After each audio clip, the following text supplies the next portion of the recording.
everyone, welcome back to my channel. I'm Huck. Today we are doing another TBR for a special TBR clear out project that I am doing in 2023.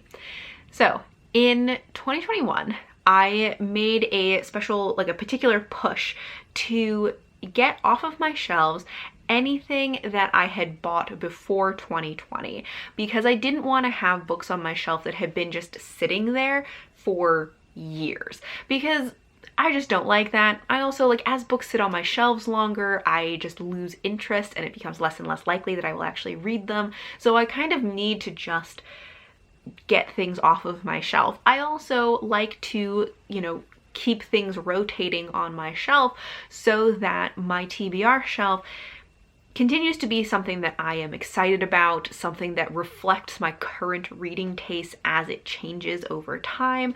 And so, I wanted to get things off of there. Okay, so I did that in 2021. 2022, I didn't make a particular push to get things off of my TBR shelf, and while I did read off of my TBR shelf for sure, it wasn't like a particular project.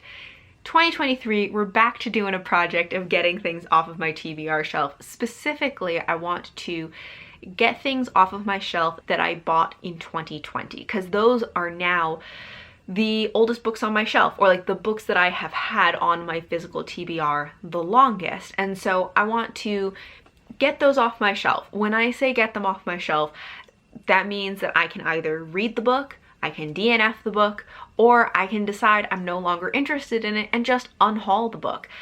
There are many options of how the books can get off my shelves, but I want to get them off before the end of the year. This shouldn't be too difficult because I actually only have 12 books that I bought in 2020 that are still unread on my TBR shelf. And 12 is a very doable number. Like, theoretically, I don't think I'm organized enough for this, but theoretically I could do like one a month and easily get them off of my shelf. So this video is that TBR. These are all of the books that I have left unread on my shelf that I bought in 2020 and I want to get to this year. There's one book that may be an exception to this because it is dependent on me reading other things beforehand. So we'll do that one first and then get into the rest of the books. The one book that may be an exception is The Broken Crown by Michelle West. This is the first book in the Sunsword series, but that is a series within a larger series in this world. And me reading this book is kind of dependent on me reading a couple of books before it and reading part of a series so that I can read this. When I bought this book, I didn't realize that it was part of this like larger series of series. And so after I had this, I did more research into it and realized that I wanted to start in a different place, which is with the House War books. And I've already read the first book in that series. I have the second one on my TBR for the year.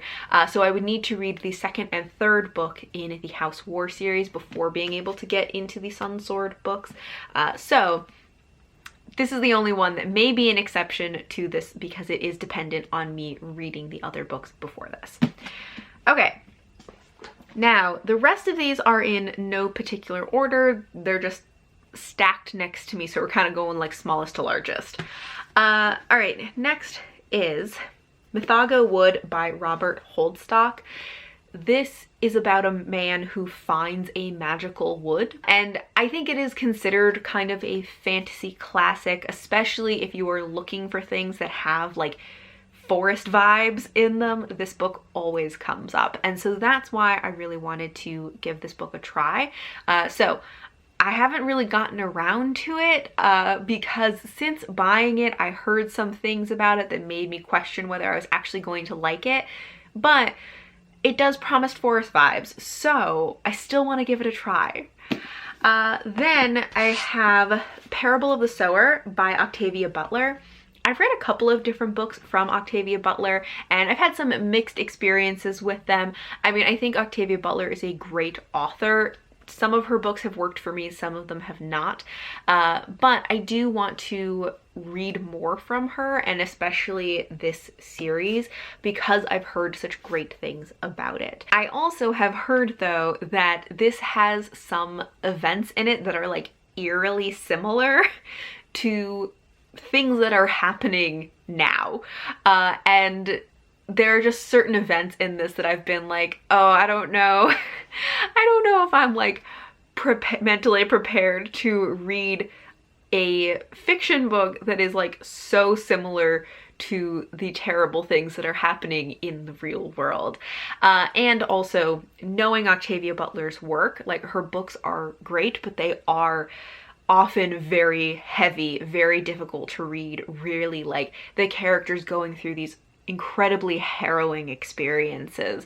And so you really have to be like mentally and emotionally prepared to read an Octavia Butler book, and before this I have not felt like I was, but I think that this year I may be like more mentally prepared to get back into one of her books. And I also really want to read this because this year I am trying to read more sci-fi, and her books, she is, you know, a classic sci-fi author. Like, she is a pillar of the sci-fi genre. So I really want to read another one of her books this year, and this is the one. Okay.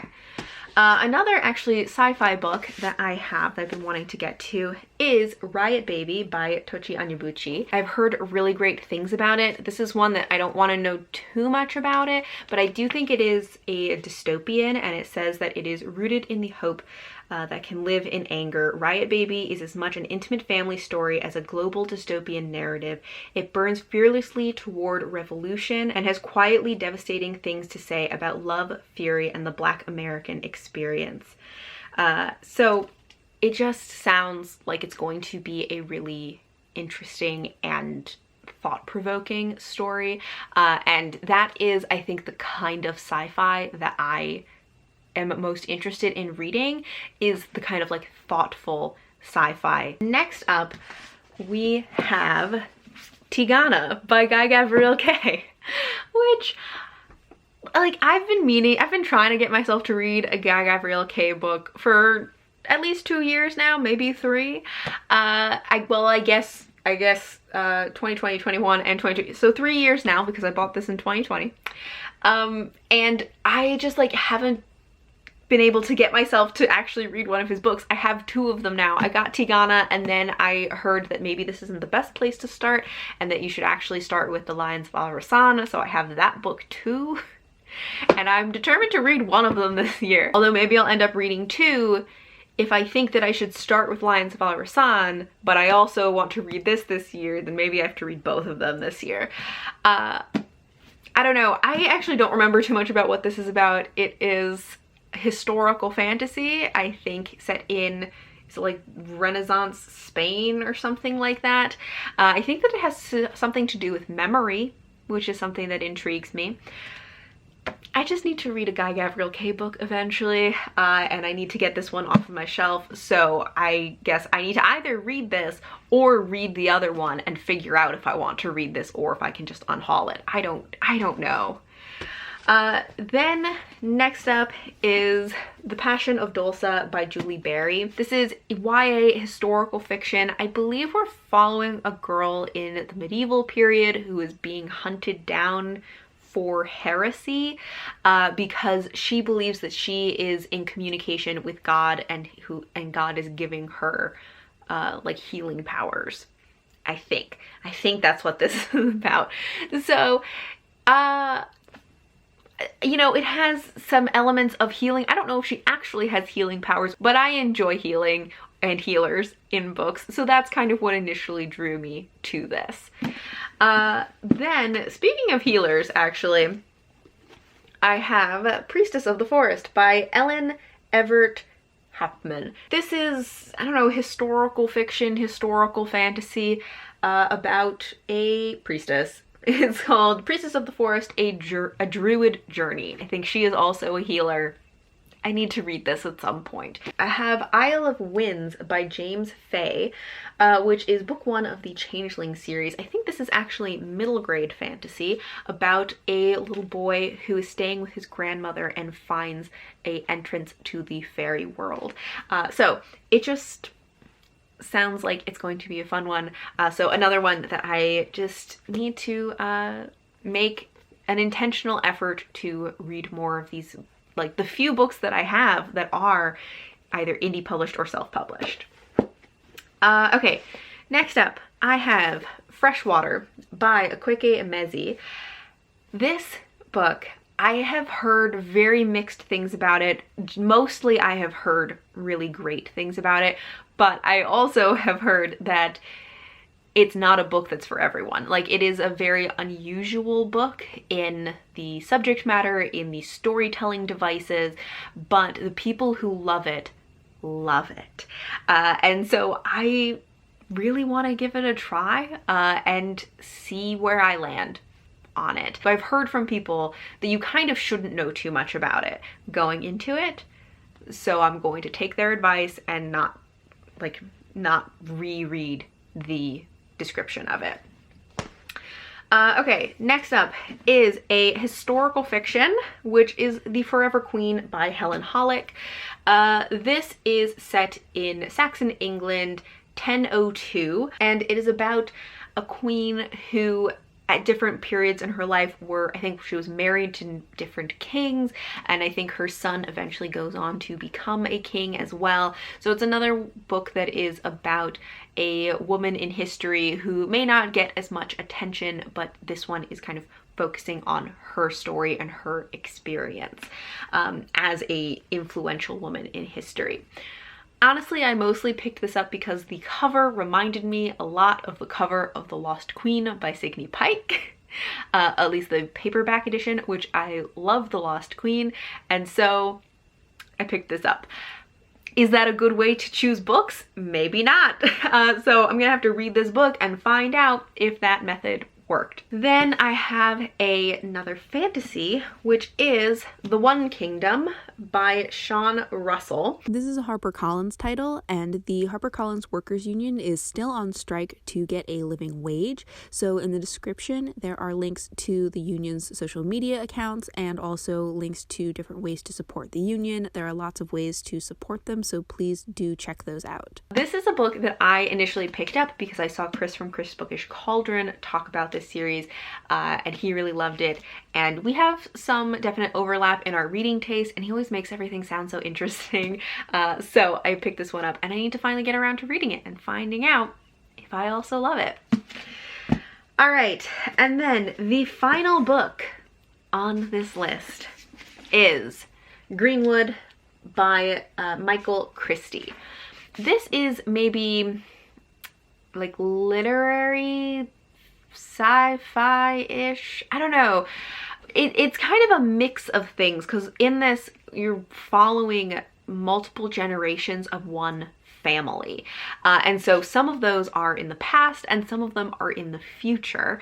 So it's sort of historical fiction, sort of futuristic sci-fi, but they're not super far into the future, and the ones that are in the future are dealing with a kind of environmental apocalypse in a way that is destroying the world and also causing a huge like sickness among people, and pretty much all of the trees have died out except for like a couple of pockets of places around the world that have a few trees left.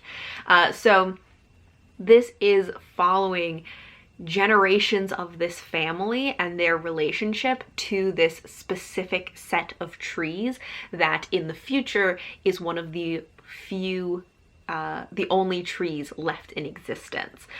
I started this book and I got maybe 20% of the way into it, and I am very conflicted about whether I want to continue on with it. Obviously I haven't DNF'd it because I think that it has some interesting themes in it, but it also didn't, like, the story and characters didn't grab me, so it was like thematically interesting but not very gripping as a character or story.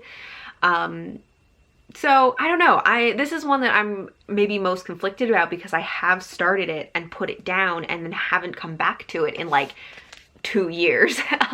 So we'll see where this one goes. Okay, so those are all of the books. Those are the 12 books that are on my 2020 TBR shelf clear out TBR for 2023 to get rid of or get off of my shelf any of the books that I bought in 2020, so that 2021 will be the oldest books on my shelf. All right, I would love to know if you've read any of these, where you think I should start with these, because this feels like a lot of different books, and these are ones that I am interested in but clearly have put off for various reasons.